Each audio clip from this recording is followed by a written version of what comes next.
Hey guys, welcome back to the channel. I'm Thomas and this is Fox Automotive, and today we're going to be talking about Kia. And a little known secret of theirs is that outside of the North American market, they actually have a lot of different vehicles, especially small SUVs that personally I think would do great in North America, but we don't get to see those yet.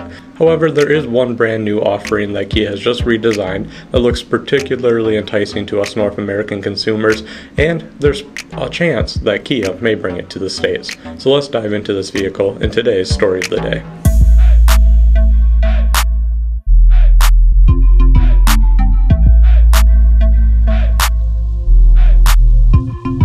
By no means is it uncommon for different manufacturers like Kia or any others to have different offerings for different regions of the world. Their lineup can change drastically depending on what market you are buying it.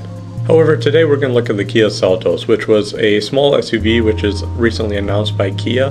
There's not currently any indication that's coming to the US, but I think it would do great in the North American market, and I would love to see them bring it overseas here, or at least bring a variant of it to North American markets.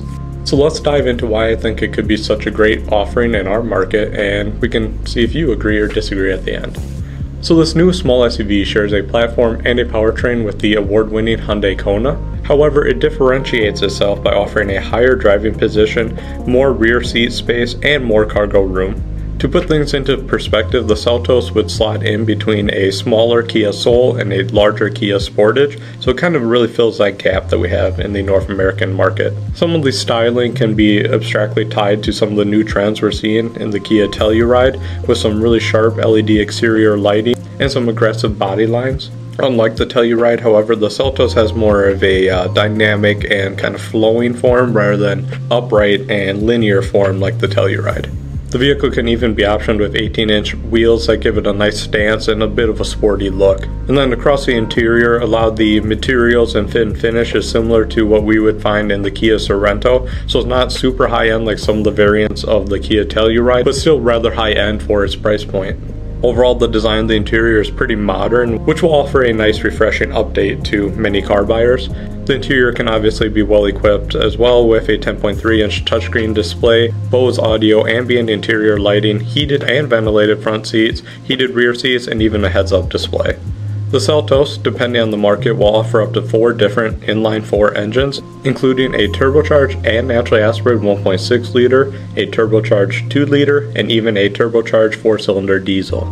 As you'd likely expected, front-wheel drive is standard, but all-wheel drive is still an option. It's unclear exactly what transmission will come with this vehicle at this time, but some of the offerings have been paired to a 7-speed dual-clutch transmission, which is a somewhat surprising deviation from the 8-speed automatic that was developed in-house by Kia and Hyundai that most of the current generation of vehicles are using.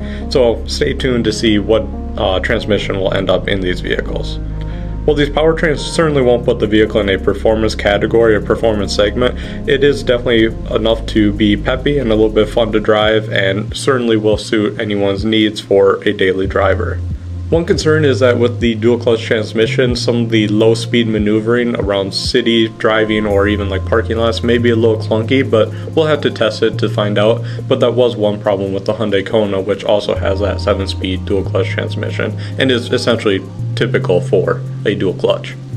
Despite being a little bit larger and taller than the Kona, the handling is actually still pretty crisp, and the Seltos overall feels pretty agile for a higher riding crossover, which is another trait that shares with some of the other vehicles in the Kia Hyundai lineup. In terms of driving dynamics, it may have a little bit more character and sporty handling than some of the rivals like the Jeep Compass or the Nissan Rogue Sport, both of which can be pretty soft in terms of suspension and have a lot of body roll, and overall can be less engaging to drive. So given the overall shape and size, as well as utility of the Seltos, and even the pretty good driving characteristics of the Seltos, as well as it checks off a lot of boxes for North American consumers.